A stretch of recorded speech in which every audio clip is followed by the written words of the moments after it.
God bless America. Hello, everybody. I am the Talk Radio Protege. This is the Protege program. Thank you so much for joining me.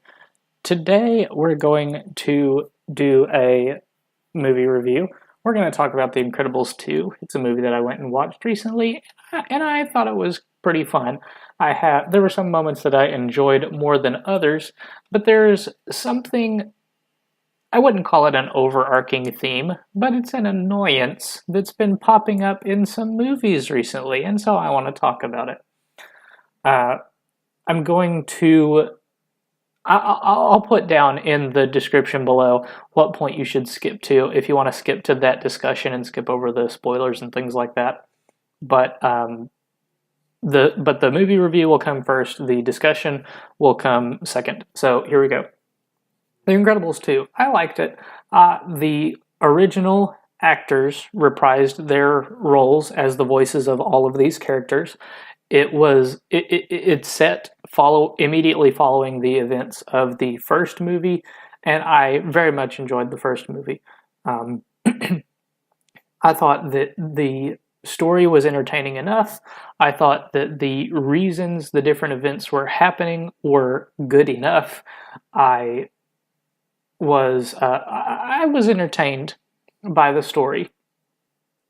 There's a few things that happened that didn't really make sense to me. There was a lot that happened that did make sense to me, and I just want to I want to talk to you a little bit about why some of those things are.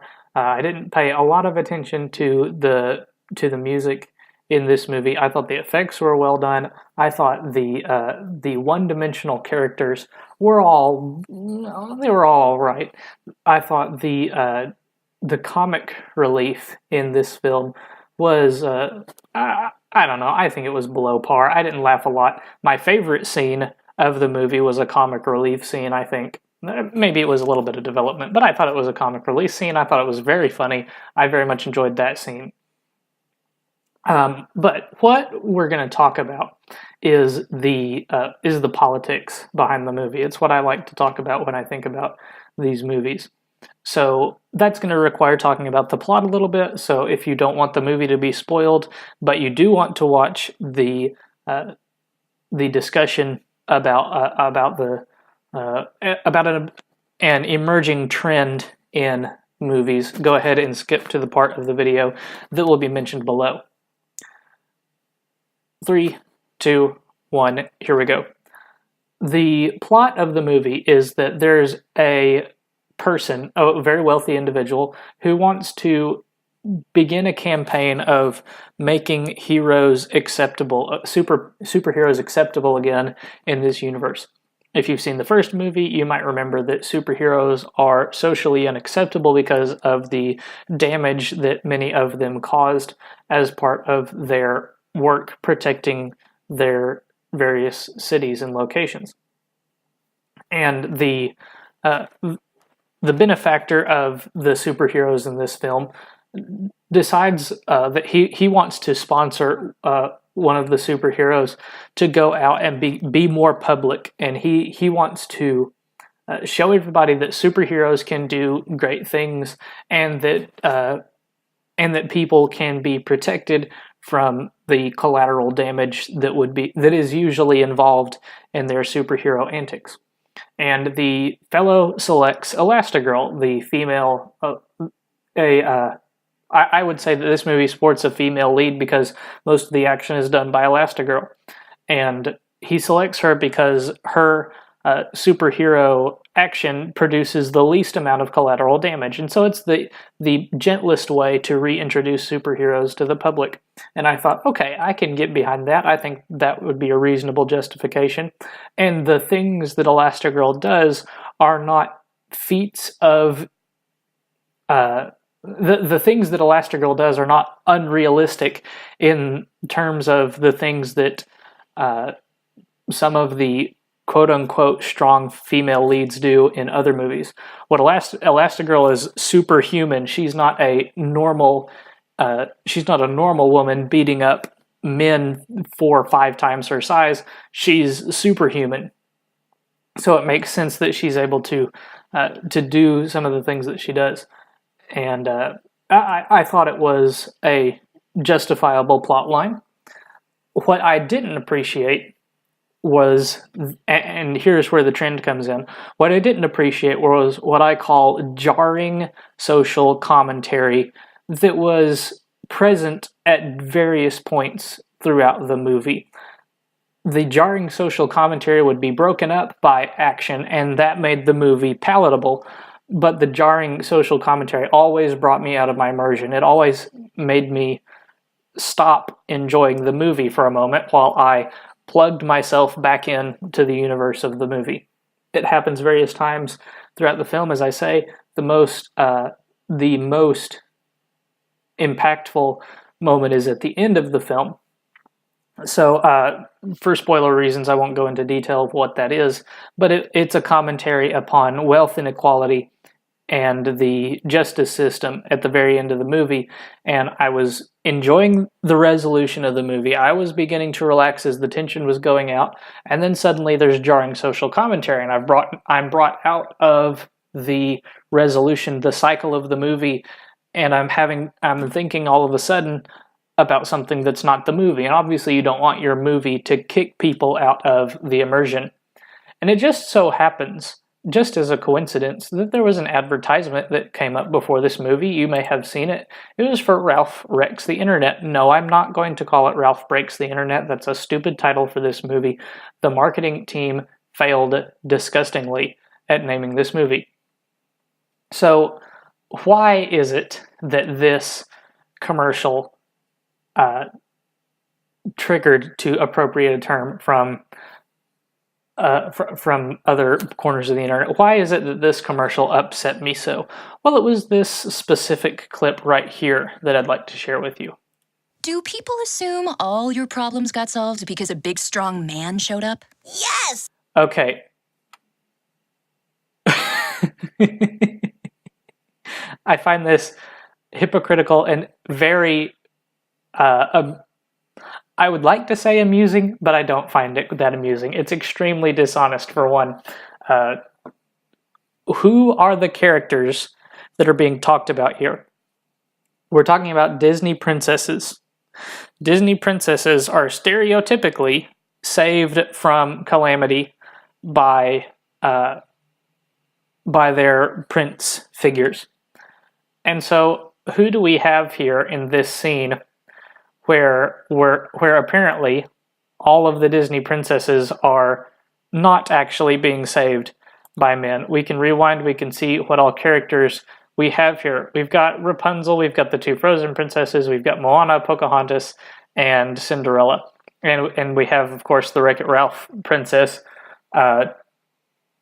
What problems were solved by these women? What problems did they have that allegedly were not solved by men?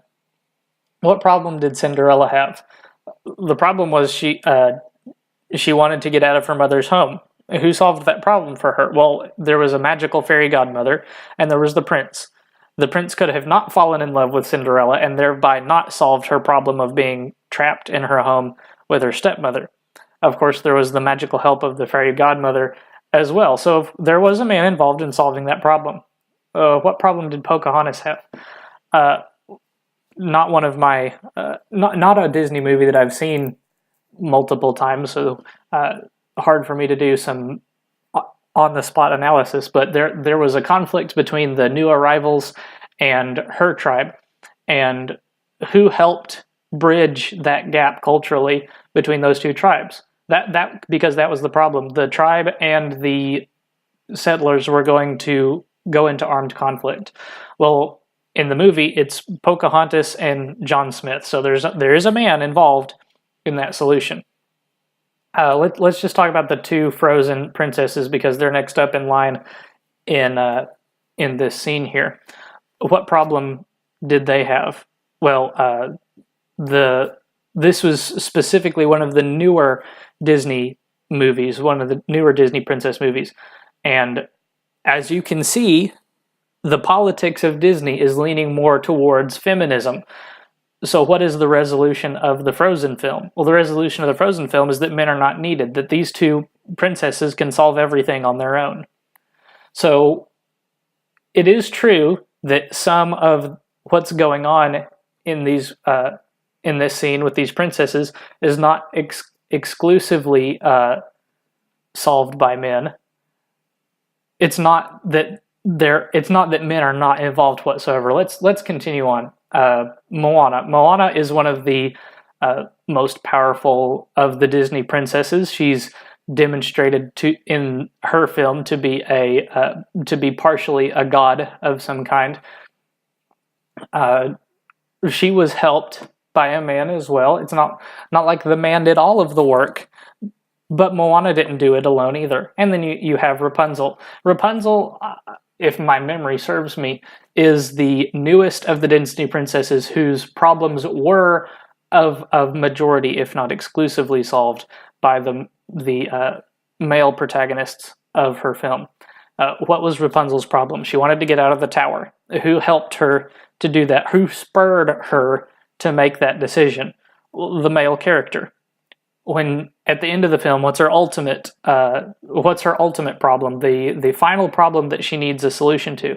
Well, she's about to be taken captive again by her fake mother, and she promises to go into captivity with this woman as long as she's allowed to save her male friend. And what does he do? Well, he cuts off her hair. It kills the evil woman, and she no longer has to be imprisoned by that woman. It seems like the problem was solved by a man to me. Let's skip ahead a few frames. Let's see who else is here. We have no new characters in this frame. We have no new characters in this frame. We have one new character in this frame. What was Princess Jasmine's problem in the film Aladdin? She didn't want to marry a conventional prince. Who solved that problem? Seems exclusively like a man solved that problem. Let's skip ahead to the next frame where we have some new characters. We have the Beauty and the Beast princess, another film that I haven't watched a lot, but Belle. What was her problem?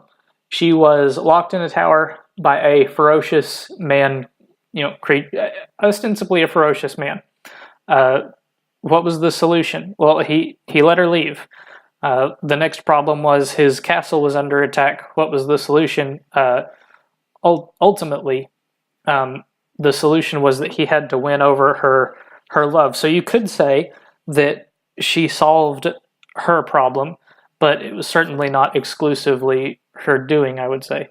Oh, we can skip ahead here. Let's see if we can get any more princesses that we can talk about.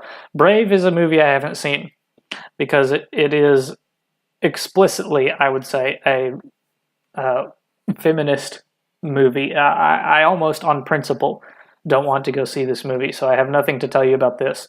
I think that this one is Sleeping Beauty. And what was Sleeping Beauty's problem? At the end of her film, she's been captured by a dragon creature and she's asleep. She can't do anything. Who solves that problem? If you've seen the movie, you know the answer. I don't think I have to tell you that it was the man. I think I missed somebody. Here is Snow White. What was Snow White's ultimate problem at the end of the movie? She's in a poisoned sleep. She can't wake up. There's nothing she can do. Who solves that problem? Spoiler alert, it was a man. So you have Disney here somewhat rewriting their own history as a teller of conventional stories. They used to tell conventional stories. They've been on the track of telling much more feminist geared stories, rather. And part of the way they do this is through jarring social commentary. And the scene in this movie, which I enjoyed the first Wreck-It Ralph movie. I was very excited to see the second one. And now I'm not excited.